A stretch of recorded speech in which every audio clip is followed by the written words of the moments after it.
आपल्या शहराचं वैशिष्ट्य असं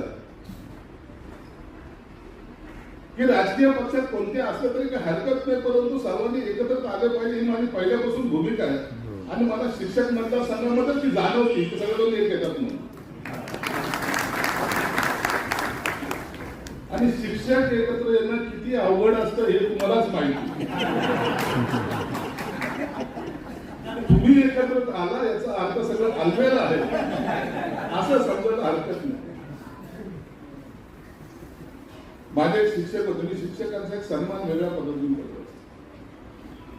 मी महात्मा फुलेचा विद्यार्थी. माझे शिक्षक होते पाटील सर. पाटील सर म्हणलं नावातही पाटील होता आणि कडकच एवढाच होता.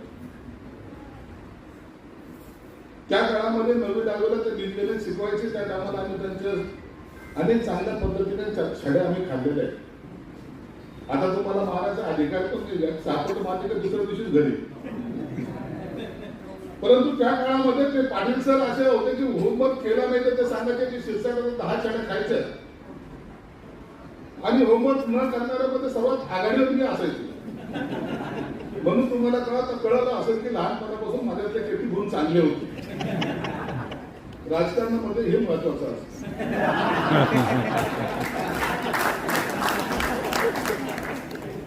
बरोबर. बंडखोरी अशी केली तीच तुमच्या लक्षात राहते मी लहानपणापासून बंडखोर. बरोबर. आणि म्हणून मग शाळेमध्ये सर म्हणायचे का सातत त्याला माहिती आहे का हे पण कार्ट ह्याचं उभं करायचंच करायचं. पण सर छडी कोणती खायची तर ती खेळ हातात असायची तर एक एकच्या 10 छड्या खायच्या का 5च्या 2 खायच्या. त्याच्यातही आमचा स्मार्ट बना. मी सांगितलं सर 5ची 1 मारा, या हातावर एक ह्या हातावर एक.